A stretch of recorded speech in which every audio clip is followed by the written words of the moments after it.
ಎಲ್ರಿಗೂ ನಮಸ್ಕಾರ. ನಾನು ನಿಮ್ಮ ಅಡ್ವೊಕೇಟ್ ಜಯರಾಮೇಗೌಡ. ಏನಿವತ್ತು ತಮ್ಮ ಮುಂದೆ ತಿಳಿಸ್ಲಿಕ್ಕೆ ಇಚ್ಛೆ ಪಡ್ತಿರುವಂಥ ವಿಚಾರ ಯಾವುದು ಅಂತ ಹೇಳೋದಾದ್ರೆ, ವೆಹಿಕಲ್‌ಗಳಿಗೆ ಸಂಬಂಧಿಸಿದಂತೆ ಇನ್ಶೂರೆನ್ಸ್‌ಗಳನ್ನ ಯಾವ ಯಾವ ಸಮಯದಲ್ಲಿ ಇನ್ಶೂರೆನ್ಸ್ ಕಂಪನಿಗಳು ಕ್ಲೈಮ್ ಮಾಡಕ್ಕೆ ಬಿಡೋದಿಲ್ಲ ಅನ್ನೋ ವಿಚಾರವಾಗಿ ತಮಗೆ ತಿಳಿಸ್ಲಿಕ್ಕೆ ಇಚ್ಛೆ ಪಡ್ತಾ ಇದ್ದೀನಿ.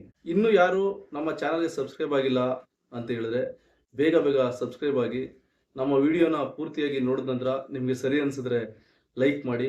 ಮತ್ತು ಈ ವಿಡಿಯೋನ ಹೆಚ್ಚು ಹೆಚ್ಚು ಜನಗಳಿಗೆ ಶೇರ್ ಮಾಡೋದ್ರ ಮೂಲಕ ಅವರೆಲ್ಲರೂ ಕೂಡ ಜ್ಞಾನ ತಿಳುವಳಿಕೆ ಬರಲಿಕ್ಕೆ ತಾವೆಲ್ಲರೂ ಕೂಡ ಸಹಕಾರ ಕೊಡಿ ಅಂತ ಕೇಳ್ಕೊಳ್ತಾ ನನ್ನ ಇಂದಿನ ಸಂಚಿಕೆಯನ್ನು ಪ್ರಾರಂಭ ಮಾಡ್ತಾ ಇದ್ದೀನಿ. ಮೊದಲನೇದಾಗಿ ಹೇಳೋದಾದ್ರೆ, ಇವತ್ತು ಪ್ರತಿಯೊಬ್ಬ ವ್ಯಕ್ತಿಗಳು ಕೂಡ ಒಂದಲ್ಲ ಒಂದು ರೀತಿಯ ವಾಹನಗಳನ್ನ ಹೊಂದಿದ್ದೇವೆ. ಕೆಲವೊಂದು ಮನೆಗಳಲ್ಲಿ 2 ವೀಲರ್, 4 ವೀಲರ್ ವೆಹಿಕಲ್ಗಳು, 6 ವೀಲರ್ ವೆಹಿಕಲ್ಗಳು, 10 ವೀಲರ್ ವೆಹಿಕಲ್ಗಳು ಕೂಡ ನಾವೆಲ್ಲರೂ ಕೂಡ ಹೊಂದಿರ್ತೀವಿ. ವೆಹಿಕಲ್ಗಳು ಇಲ್ದಿರುವಂತ ಯಾವುದೇ ಮನೆಗಳನ್ನ ಅಥವಾ ಯಾವುದೇ ಮನುಷ್ಯನ ಕೂಡ ಕಾಣಲಿಕ್ಕೆ ಸಾಧ್ಯ ಇಲ್ಲ. ತುಂಬಾ ವಿರಳ ವೆಹಿಕಲ್ಗಳು ಇಲ್ದಿರುವಂತ ವ್ಯಕ್ತಿಗಳನ್ನ ಈ ಸಮಾಜದಲ್ಲಿ ನೋಡಲಿಕ್ಕೆ. ಏನಿವತ್ತು ಯಾವುದೇ ವ್ಯಕ್ತಿ ಒಂದು ವೆಹಿಕಲ್ನ ಚಾಲನೆ ಮಾಡಬೇಕಾದ್ರೆ ಮೊದಲನೇದಾಗಿ 18 ವರ್ಷ ತುಂಬಿರುವಂತ ವ್ಯಕ್ತಿ ಆಗಿರಬೇಕು, ಹೆಣ್ಣಾಗಿರ್ಲಿ ಗಂಡಾಗಿರ್ಲಿ. ಮತ್ತೆ ಕಡ್ಡಾಯವಾಗಿ ಪರವಾನಗಿಯನ್ನ ಹೊಂದಿರಬೇಕು, ಅಂದ್ರೆ ಚಾಲನಾ ಪರವಾನಗಿಯನ್ನ ಹೊಂದಿರಲೇಬೇಕು. ಈ ಚಾಲನಾ ಪರವಾನಗಿಯನ್ನು ಕೂಡ ಏನು ಸರ್ಕಾರದಿಂದ ಏನು RTO ಅಧಿಕಾರಿಗಳನ್ನ ನೇಮಕ ಮಾಡಿದರೆ ಅಲ್ಲಿ ಹೋಗಿ ನಿಮ್ಮ ಎಲ್ಲ ದಾಖಲಾತಿಗಳನ್ನ ಸಲ್ಲಿಸಿ DL ನ ಕಡ್ಡಾಯವಾಗಿ ಹೊಂದಿರಲೇಬೇಕಾಗ್ತದೆ. ಮತ್ತೆ ಏನು DL ಮಾಡಿಸಿರ್ತೀರಾ ಆ DL ವ್ಯಾಲಿಡ್ ಇರಲೇಬೇಕು, ಅಂದ್ರೆ ಸಮಯ ಇರಲೇಬೇಕು. ಎಕ್ಸಾಂಪಲ್, ಯಾವುದೋ ಒಂದು ನಾವು DL ಮಾಡಿಸ್ತೀವಿ ಅಂತ ಹೇಳಿದ್ರೆ ಆ DLಗೆ ಏನು ಚಾಲನಾ ಪರವಾನಗಿಯನ್ನು ಪಡೆದಿರುವಂತ ವ್ಯಕ್ತಿಯ ವಯಸ್ಸಿನ ಆಧಾರದ ಮೇಲೆ ಇಷ್ಟು ವರ್ಷ ಅಂತ ವ್ಯಾಲಿಡ್ ಪೀರಿಯಡ್ ನ ಫಿಕ್ಸ್ ಮಾಡಿದ್ದಾರೆ. ಆ ವ್ಯಾಲಿಡಿಟಿ ಹೊಂದಿರುವಂತ DL ನಾವು ಕಡ್ಡಾಯವಾಗಿ ಹೊಂದಿರಲೇಬೇಕಾಗ್ತದೆ. ಒಂದು ವೇಳೆ ಕಡ್ಡಾಯವಾಗಿ ನಾವು ಹೊಂದಿಲ್ಲ ಅಂತ ಸಮಯದಲ್ಲಿ ಇನ್ಶೂರೆನ್ಸ್ ಕಂಪನಿಯವರು ಇನ್ಶೂರೆನ್ಸ್ ನ ಕ್ಲೈಮ್ ಮಾಡ್ಲಿಕ್ಕೆ ಬಿಡೋದಿಲ್ಲ. ಇವತ್ತೇನಾಗಿದೆ, ಕೆಲವೊಬ್ರು ಕಂಪನಿ ವೆಹಿಕಲ್ಗಳನ್ನ ಅಂದ್ರೆ ಹೊಸ ವೆಹಿಕಲ್ಗಳನ್ನ ಪರ್ಚೇಸ್ ಮಾಡ್ಲಿಕ್ಕೆ ಆಗ್ತಾ ಇಲ್ಲ. ಅಂತ ಸಮಯದಲ್ಲಿ ನಾವು ಸೆಕೆಂಡ್ ಹ್ಯಾಂಡಲ್ ವೆಹಿಕಲ್ಗಳನ್ನ ಪರ್ಚೇಸ್ ಮಾಡ್ತೀವಿ. ಸೆಕೆಂಡ್ ಹ್ಯಾಂಡಲ್ ವೆಹಿಕಲ್ಗಳನ್ನ ನಾವು ಪರ್ಚೇಸ್ ಮಾಡಿದ ಸಮಯದಲ್ಲಿ ಅಂದ್ರೆ ಖರೀದಿ ಮಾಡಿದ ಸಮಯದಲ್ಲಿ ಕಡ್ಡಾಯವಾಗಿ ಮೂಲ ಮಾಲೀಕ ಇದ್ದಾನೆ ಅವನಿಂದ ಏನು ಖರೀದಿ ಮಾಡುವಂತ ವ್ಯಕ್ತಿ ಹೆಸರಿಗೆ ಕಡ್ಡಾಯವಾಗಿ ವಾಹನದ ದಾಖಲಾತಿನ ವರ್ಗಾವಣೆ ಮಾಡ್ಕೋಬೇಕಾಗ್ತದೆ.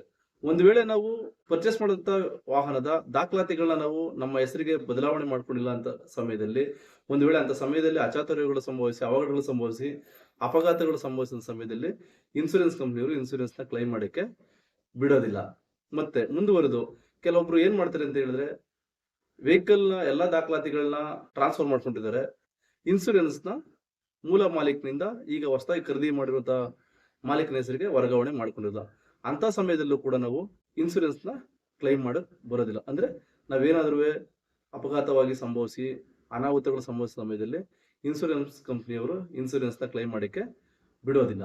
ಮತ್ತೆ ಏನ್ ನಾವು ಒಂದು ವೆಹಿಕಲ್ ನ ಪರ್ಚೇಸ್ ಮಾಡಿರ್ತೀವಿ, ಆ ವೆಹಿಕಲ್ ನ ಮೂಲ ರೂಪ ಅಂದ್ರೆ ನಾವು ಪರ್ಚೇಸ್ ಮಾಡಿದ ಸಮಯದಲ್ಲಿ ಯಾವ ರೂಪ ಇರ್ತದೆ ಆ ರೂಪದಲ್ಲೇ ವೆಹಿಕಲ್ ನ ನಾವು ಬಳಕೆ ಮಾಡಬೇಕಾಗಿದೆ. ಒಂದು ವೇಳೆ ಆ ವೆಹಿಕಲ್ ನ 2 ವೀಲರ್ ಇರ್ಬೋದು, 4 ವೀಲರ್ ಇರ್ಬೋದು, 6 ವೀಲರ್ ಇರ್ಬೋದು, ಆ ವೆಹಿಕಲ್ ನ ಏನು ಹೊಸದಾಗಿ ಆಲ್ಟ್ರೇಷನ್ ಮಾಡಿಸುವಂತದ್ದು ಇರ್ಬೋದು, ಇಲ್ಲ ಬಣ್ಣವನ್ನ ಚೇಂಜ್ ಮಾಡಿಸಿರೋದು, ಇನ್ನಿತರ ಯಾವ್ದಾದ್ರು ಕಂಪನಿಯ ಮೂಲ ರೂಪಕ್ಕಿಂತ ಬೇರೆ ರೂಪಕ್ಕೆ ನಾವು ಪರಿವರ್ತನೆ ಮಾಡಿದ ಸಮಯದಲ್ಲಿ ಆ ವಿಚಾರವನ್ನ ನಾವು ಇನ್ಶೂರೆನ್ಸ್ ಕಂಪನಿಗೆ ಕಡ್ಡಾಯವಾಗಿ ತಿಳಿಸಲೇಬೇಕಾಗುತ್ತೆ. ಒಂದು ವೇಳೆ ನಾವು ಇನ್ಶೂರೆನ್ಸ್ ಕಂಪನಿಗೆ ತಿಳಿಸಿಲ್ಲ, ಮೂಲ ರೂಪ ಇರುವಂತದ್ದು ಬೇರೆ ರೂಪಕ್ಕೆ ವರ್ಗಾವಣೆ ಆಗಿದೆ, ಮತ್ತೆ ಅದರ ರೂಪ ಬದಲಾವಣೆ ಆಗಿದ್ದ ಸಂದರ್ಭದಲ್ಲಿ ನಾವೇನಾದ್ರೂ ಒಂದು ವೇಳೆ ಇನ್ಶೂರೆನ್ಸ್ ಕಂಪನಿಗೆ ತಿಳಿಸಬೇಕು. ಮತ್ತೆ ಹೆಚ್ಚುವರಿ ಶುಲ್ಕವನ್ನ ಪಾವತಿಸಿದಂತ ಸಂದರ್ಭದಲ್ಲಿ ಮಾತ್ರ ನಾವು ಇನ್ಶೂರೆನ್ಸ್ ನ ಕ್ಲೈಮ್ ಮಾಡಬಹುದಾಗುತ್ತೆ. ಅಂದ್ರೆ ಅಪಘಾತಗಳು ಇನ್ನಿತರ ಯಾವುದೇ ಅಹಿತಕರಗಳು ನಡೆದ ಸಮಯದಲ್ಲಿ ಕ್ಲೈಮ್ ಮಾಡಬಹುದಾಗುತ್ತೆ. ಒಂದು ವೇಳೆ ಏನು ರೂಪ ಬದಲಾವಣೆ ಸಂದರ್ಭದಲ್ಲಿ ಆಲ್ಟ್ರೇಷನ್ ಆಗಿರುವಂತ ಸಮಯದಲ್ಲಿ ನಾವೇನಾದ್ರೂ ಇನ್ಶೂರೆನ್ಸ್ ಕಂಪನಿಗೆ ಆ ವಿಚಾರವನ್ನು ತಿಳಿಸಿಲ್ಲ ಅಂತ ಅನ್ನೋದಾದ್ರೆ ಇನ್ಶೂರೆನ್ಸ್ ಕಂಪನಿಯವರು ಇನ್ಶೂರೆನ್ಸ್ ನ ಕ್ಲೈಮ್ ಮಾಡಕ್ಕೆ ಬಿಡೋದಿಲ್ಲ. ಇವತ್ತು ನಾವು ಸೊಸೈಟಿನಲ್ಲಿ ನೋಡಬಹುದು, ಎಷ್ಟೋ ಜನ ಸ್ವಂತಕ್ಕೆ ಓಡಾಡ್ಲಿಕ್ಕೆ ತಮ್ಮ ಸ್ವಂತ ಬಳಕೆಗೆ ತಗೊಂಡಿರುವಂತ ವೆಹಿಕಲ್ಗಳನ್ನ ಕಮರ್ಷಿಯಲ್ ಅಂದ್ರೆ ಬಾಡಿಗೆಗೆ ಬಳಕೆ ಮಾಡಿದ ಸಂದರ್ಭದಲ್ಲಿ ಅಚಾತುರ್ಯವಾಗಿ ಅವಘಡಗಳು ಸಂಭವಿಸಿ ಅಪಘಾತಗಳು ಸಂಭವಿಸಿದಂತ ಸಂದರ್ಭದಲ್ಲಿ ಏನ್ ಮಾಡ್ತಾರೆ, ಇನ್ಶೂರೆನ್ಸ್ ಕಂಪನಿಯವರು ಇನ್ಶೂರೆನ್ಸ್ ನ ಕ್ಲೈಮ್ ಮಾಡಕ್ಕೆ ಬಿಡೋದಿಲ್ಲ. ಅಂದ್ರೆ ಒಂದು ವೇಳೆ ನಾವು ಬಾಡಿಗೆ ಪರ್ಪಸ್ಗೆ ಕಮರ್ಷಿಯಲ್ ಪರ್ಪಸ್ಗೆ ಯೂಸ್ ಮಾಡ್ತಿದ್ದ ಸಮಯದಲ್ಲಿ ಹೆಚ್ಚಿನ ಶುಲ್ಕವನ್ನ ಭರಿಸಬೇಕಾಗುತ್ತೆ. ಮತ್ತೆ ಟ್ಯಾಕ್ಸ್ ಅನ್ನು ಕೂಡ ಪೇ ಮಾಡಿದ ಸಂದರ್ಭದಲ್ಲಿ ನಾವು ಇನ್ಶೂರೆನ್ಸ್ ನ ಕ್ಲೈಮ್ ಮಾಡಬೇಕಾಗುತ್ತೆ. ಒಂದು ವೇಳೆ ಖಾಸಗಿ ಅಂದ್ರೆ ಸ್ವಂತ ವಾಹನವನ್ನ ಕಮರ್ಷಿಯಲ್ ಬಾಡಿಗೆ ಪರ್ಪಸ್‌ಗೆ ಬಳಕೆ ಮಾಡಿ ಅವಘಡಗಳು ಸಂಭವಿಸಿ, ಅಪಘಾತಗಳು ಸಂಭವಿಸಿ, ಅಚಾತುರ್ಯಗಳಾದ ಸಂದರ್ಭದಲ್ಲಿ ಇನ್ಶೂರೆನ್ಸ್ ಕಂಪನಿಯವರು ನಮ್ಗೆ ಇನ್ಶೂರೆನ್ಸ್‌ನ ಕ್ಲೈಮ್ ಮಾಡಕ್ಕೆ ಬಿಡೋದಿಲ್ಲ. ಮತ್ತೆ ಆ ಸಮಯದಲ್ಲಿ ನಾವ್ ಯಾಕಪ್ಪ ಇನ್ಶೂರೆನ್ಸ್‌ನ ಕ್ಲೈಮ್ ಮಾಡಕ್ಕೆ ಬಿಡೋದಿಲ್ಲ ಅಂತ ಹೇಳಿದ್ರೆ ಇನ್ಶೂರೆನ್ಸ್ ಕಂಪನಿಯವರು, ನಾವು ಸ್ವಂತಕ್ಕೆ ವೆಹಿಕಲ್ ತಗೊಂಡು ಲಾಭವನ್ನ ಪಡಿಲಿಕ್ಕೆ ಬಾಡಿಗೆಗೆ ಪರ್ಪಸ್‌ಗೆ ವೆಹಿಕಲ್‌ಗಳನ್ನ ಕಮರ್ಷಿಯಲ್ ಆಗಿ ಬಳಕೆ ಮಾಡೋ ಸಮಯದಲ್ಲಿ ಇನ್ಶೂರೆನ್ಸ್‌ನ ಕ್ಲೈಮ್ ಮಾಡಕ್ಕೆ ಬಿಡೋದಿಲ್ಲ. ಮತ್ತೆ ಮುಂದುವರೆದು ಹೇಳೋದಾದ್ರೆ ಕೆಲವೊಂದು ಸಾರಿ ವೆಹಿಕಲ್‌ಗಳನ್ನ ಮದ್ಯಪಾನವನ್ನ ಮಾಡಿ ರಸ್ತೆನಲ್ಲಿ ಅಡ್ಡಾದಿಡ್ಡ ಓಡಿಸಿ, ಅಪಘಾತವನ್ನ ಮಾಡಿಸಿ, ತೊಂದರೆಯನ್ನ ಕೊಟ್ಟಂತ ಸಮಯದಲ್ಲಿ ಇನ್ಶೂರೆನ್ಸ್ ಕಂಪನಿಯವರು ವೆಹಿಕಲ್‌ಗಿರ್ಬೋದು ಮತ್ತೆ ಆಪೋಸಿಟ್ ಏನು ಅನಾಹುತಕ್ಕೆ ಒಳಗಿರೋದು, ಅಪಘಾತಕ್ಕೆ ಒಳಗಿರೋ ವ್ಯಕ್ತಿಗಿರ್ಬೋದು ಇನ್ಶೂರೆನ್ಸ್‌ನ ಕ್ಲೈಮ್ ಮಾಡಕ್ಕೆ ಬಿಡೋದಿಲ್ಲ. ನಾವು ದಯವಿಟ್ಟು ತಮ್ಮೆಲ್ಲರಲ್ಲಿ ಮನವಿ ಮಾಡ್ಕೊಳ್ಳೋದೇನೆಂದ್ರೆ ವೆಹಿಕಲ್‌ಗಳನ್ನ ಹೊಂದಿರುವಂತ ಎಲ್ಲಾ ಜನತೆಯಲ್ಲಿ ತಾವು ವಾಹನವನ್ನ ಚಾಲನೆ ಮಾಡುವಂತ ಸಂದರ್ಭದಲ್ಲಿ ಮದ್ಯಪಾನದಿಂದ ದೂರವಿದ್ದು ವಾಹನವನ್ನ ಚಾಲನೆ ಮಾಡಬೇಕು. ಒಂದು ವೇಳೆ ಮದ್ಯಪಾನವನ್ನ ಮಾಡಿ ವಾಹನವನ್ನ ಚಾಲನೆ ಮಾಡಿದ ಸಂದರ್ಭದಲ್ಲಿ ಇನ್ಶೂರೆನ್ಸ್ ಕಂಪನಿಯವರು ಕೂಡ ಇನ್ಶೂರೆನ್ಸ್‌ನ ಕ್ಲೈಮ್ ಮಾಡಕ್ಕೆ ಅವಕಾಶ ಮಾಡಿಕೊಡೋದಿಲ್ಲ. ಮತ್ತೆ ಒಂದು ವೇಳೆ ವೆಹಿಕಲ್‌ಗೆ ಆಕ್ಸಿಡೆಂಟ್ ಆಗಿರ್ತದೆ. ಆ ಸಮಯದಲ್ಲಿ ರಿಪೇರಿ ಮಾಡ್ಸಕ್ಕಿಂತ ಮುಂಚಿತವಾಗಿ ನಾವು ಇನ್ಶೂರೆನ್ಸ್ ಕಂಪನಿಗಳಿಗೆ ಮಾಹಿತಿನ ಕೊಡಬೇಕಾಗ್ತದೆ. ಒಂದು ವೇಳೆ ರಿಪೇರಿ ರಿಪೇರಿ ಮಾಡಿಸಿ ಆ ನಂತರದಲ್ಲಿ ನಾವೇನು ಇನ್ಶೂರೆನ್ಸ್ ಕಂಪನಿಗೆ ಮಾಹಿತಿನ ಕೊಟ್ಟಂತ ಸಂದರ್ಭದಲ್ಲಿ ಇನ್ಶೂರೆನ್ಸ್ ಕಂಪನಿಯವರು ಕೂಡ ನಮಗೆ ಇನ್ಶೂರೆನ್ಸ್‌ನ ಕ್ಲೈಮ್ ಮಾಡಕ್ಕೆ ಬಿಡೋದಿಲ್ಲ.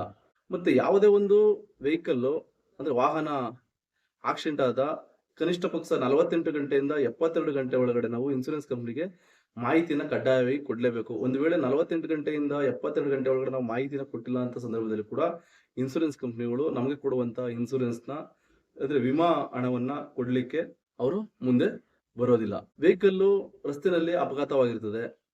ಅಂತ ಸಂದರ್ಭದಲ್ಲಿ ಅಪಘಾತ ಆಗಿರುವಂತ ವೆಹಿಕಲ್‌ನ ನಾವೇ ಚಾಲನೆ ಮಾಡ್ಕೊಂಡು ಹೋಗ್ಬಾರ್ದು. ಅಂತ ಸಮಯದಲ್ಲಿ ಆ ವೆಹಿಕಲ್‌ನ ಟೋಲ್ ಮಾಡ್ಕೊಂಡು ವೆಹಿಕಲ್‌ನ ಚಾಲನೆ ಮಾಡ್ಕೊಂಡು ಹೋಗಿ ಶೋರೂಮ್ ಬಿಡೋದಿರ್ಬೋದು, ಇಲ್ಲ ರಿಪೇರಿ ಮಾಡಕ್ಕೆ ಬಿಡಬೇಕಾಗ್ತದೆ. ಒಂದು ವೇಳೆ ಅಪಘಾತವಾಗಿರುವಂತ ವೆಹಿಕಲ್‌ನ ಮತ್ತೆ ನಾವು ಚಾಲನೆ ಮಾಡಿ ಮತ್ತೆ ಅಪಘಾತ ಸಂಭವಿಸಿ ಅನಾಹುತಗಳು ಉದ್ಭವಿಸುವಂತ ಸಂದರ್ಭದಲ್ಲೂ ಕೂಡ ಇನ್ಶೂರೆನ್ಸ್ ಕಂಪನಿಯವರು ಇನ್ಶೂರೆನ್ಸ್‌ನ ಕ್ಲೈಮ್ ಮಾಡಕ್ಕೆ ಬಿಡಲ್ಲ. ಮತ್ತೆ ರಸ್ತೆಯಲ್ಲಿ ಹೋಗ್ತಾ ಇರ್ತೀರಾ, ವೆಹಿಕಲ್ ಪಂಕ್ಚರ್ ಆಗುತ್ತೆ. ಪಂಕ್ಚರ್ ಆದಂತ ವೆಹಿಕಲ್‌ನ ಚಾಲನೆ ಮಾಡ್ಕೊಂಡು ಹೋಗ್ತಾ ಇರ್ತೀವಿ.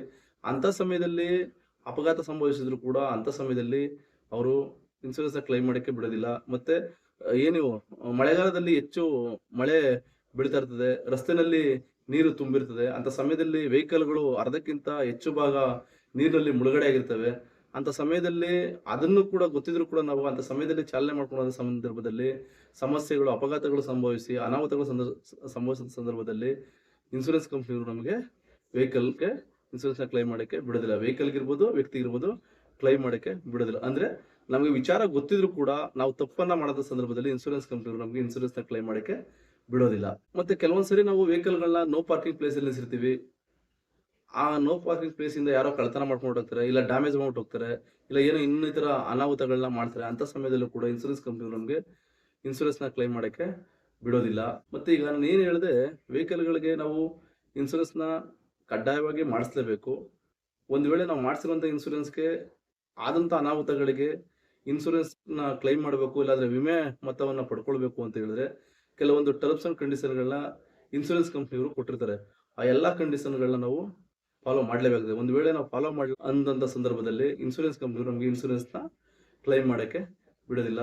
ನಾನು ತಮ್ಮಲ್ಲಿ ಏನು ಈ ವಿಡಿಯೋವನ್ನು ನೋಡ್ತಿರುವಂತ ಎಲ್ಲಾ ವೀಕ್ಷಕರಲ್ಲಿ ಮನವಿ ಮಾಡ್ಕೊಳ್ಳೋದೇನೆಂದ್ರೆ ತಾವೇನು ವೆಹಿಕಲ್‌ಗಳನ್ನ 2 ವೀಲರ್ ಇರ್ಬೋದು, 4 ವೀಲರ್ ಇರ್ಬೋದು, 6 ವೀಲರ್ ಇರ್ಬೋದು, ಎನಿ ವೆಹಿಕಲ್ ಇರ್ಬೋದು ಏನು ಹೊಂದಿರ್ತೀರ ಆ ಎಲ್ಲಾ ವೆಹಿಕಲ್‌ಗಳಿಗೆ ಕಡ್ಡಾಯವಾಗಿ ಇನ್ಶೂರೆನ್ಸ್‌ನ ಮಾಡಿಸಿ, ಕಂಪನಿಗಳು ಕೊಡುವಂತ ನೀತಿ ನಿಯಮಗಳನ್ನ ಕಡ್ಡಾಯವಾಗಿ ಪಾಲಿಸಿ, ಮತ್ತೆ ಏನು ರೂಲ್ಸ್ ಅಂಡ್ ರೆಗ್ಯುಲೇಷನ್ ಇರ್ತವೆ ಅವುಗಳ ವಿರುದ್ಧವಾಗಿ ತಾವ್ಯಾರು ಕೂಡ ಹೋಗ್ಬೇಡಿ.